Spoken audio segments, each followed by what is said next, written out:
Assalamualaikum warahmatullahi wabarakatuh. Salam hebat untuk anak-anak semua. Pada video kali ini kita akan mempelajari tentang penyelidikan IPA. Dalam kehidupan sehari-hari tentunya kita pernah mengamati, misalkan mengamati meja, kursi, tumbuhan, dan bahkan teman kita sendiri. Dalam pengamatan tersebut pasti akan muncul berbagai pertanyaan. Misalnya, berapa panjang meja, berapa lebar meja, berapa tinggi badan teman kita, berapa berat badan teman kita. Dengan demikian, kita memerlukan penyelidikan lebih lanjut untuk mengetahui hasil yang lebih lanjut. Dalam penyelidikan IPA, objek yang dipelajari adalah seluruh benda di alam semesta dengan segala interaksinya.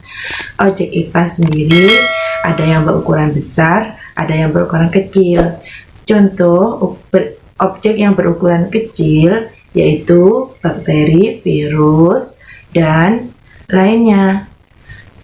Objek yang berukuran besar contohnya galaksi, matahari, bumi, dan sebagainya.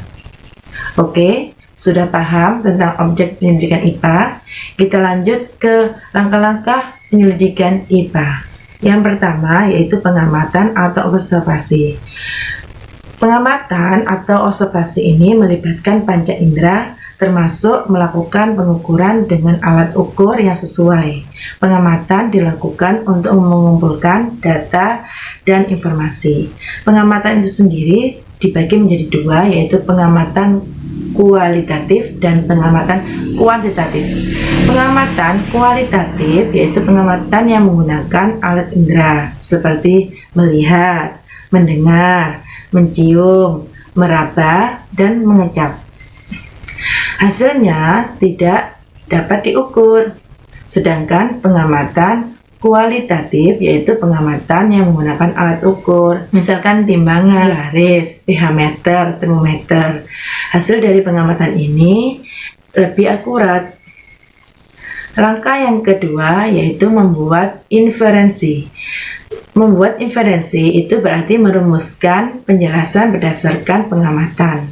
Penjelasan ini digunakan untuk menemukan pola-pola atau hubungan-hubungan antara aspek yang diamati serta membuat prediksi. Dari hubungan ini kita akan menentukan sebuah hipotesis, yaitu dugaan atau perkiraan sementara.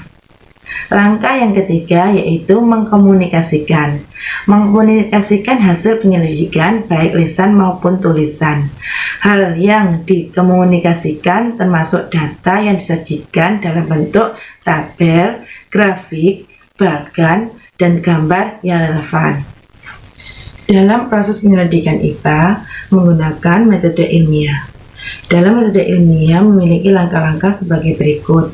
1. Merumuskan masalah. 2. Menyusun dasar teori. 3. Mengumpulkan data. 4. Menganalisa data. 5. Membuat kesimpulan. Metode ilmiah memerlukan sifat-sifat ilmiah. Yang pertama, rasa ingin tahu yang tinggi. 2. Jujur. 3. Tekun dan ulet. 4. Tidak mudah putus asa. 5. Berani mencoba.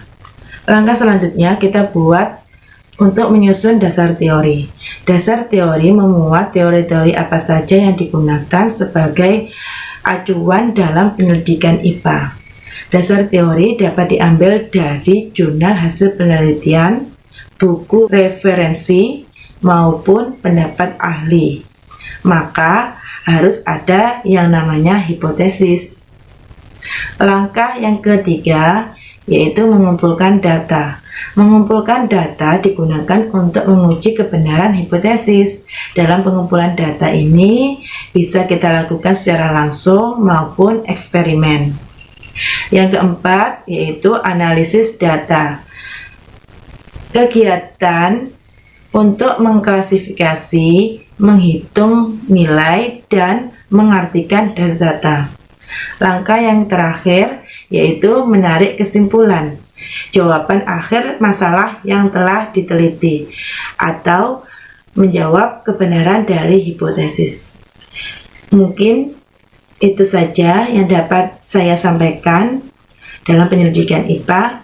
Bila ada yang kurang jelas bisa ditanyakan. Terima kasih. Saya akhiri. Wassalamualaikum warahmatullahi wabarakatuh. Salam hebat untuk kita semua.